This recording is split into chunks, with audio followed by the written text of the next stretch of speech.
Hello दोस्तों, नमस्कार। आप सभी का स्वागत है कंचन लोकगीत में। तो कैसे हैं दोस्तों?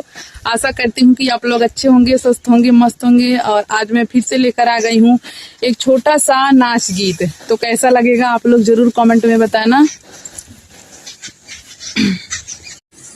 अब ना पढ़ब प्राइमरिया बलम नर्सरिया खोलाई दा हो।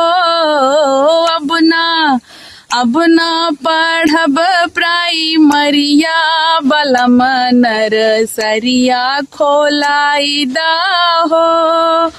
ओही प्राइमरिया में ससुर मोरे मास्टर, वही प्राइमरिया में ससुर मोरे मास्टर। घुंघुटा कढ़ता दिन बीतई बलम नर्सरिया खोलाई दा हो। घुंघुटा कढ़ता दिन बीतई बलम नर्सरिया खोलाई दा हो।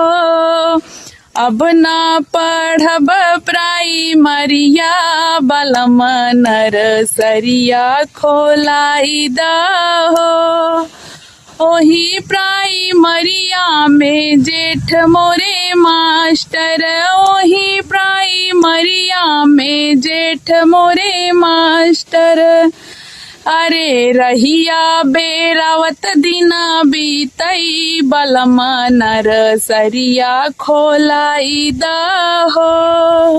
रहिया बेरावत दिन बीतई बलम नर्सरिया खोलाई दा हो। अब ना पढ़ब प्राइमरिया बलम नर्सरिया खोलाई दा हो। ओही प्राइमरिया में देवर मोरे मास्टर, ओही प्राइमरिया में देवर मोरे मास्टर। हाँ, नजरा मिलावत दिन बीतई बलम नर्सरिया खोलाई दा हो। नजरा मिलावत दिन बीतई बलम नर्सरिया खोलाई दा हो। अब ना पढ़ब प्राइमरिया बलम नर्सरिया खोलाई दा हो। अब ना पढ़ब प्राइमरिया बलम नर्सरिया खोलाई दा हो।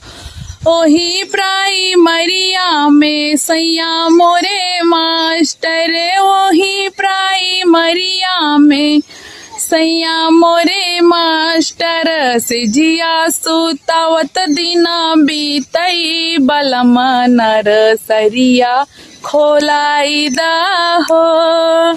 से जिया सुतावत दिन बीतई बलम नर्सरिया खोलाई दा हो।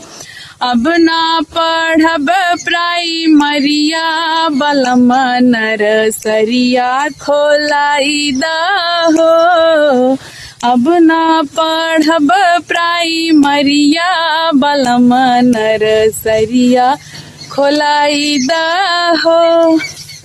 तो फ्रेंड, हमारा गीत कैसा लगा आप लोग जरूर एक कमेंट करके बताइएगा। बहुत ही मेहनत लगता है वीडियो शूट करने में, और वीडियो शूट करने के लिए मैं खेत में ही जाती हूँ, क्योंकि खेत में कोई डिस्टर्ब नहीं करता, कोई सुनने वाला नहीं होता है।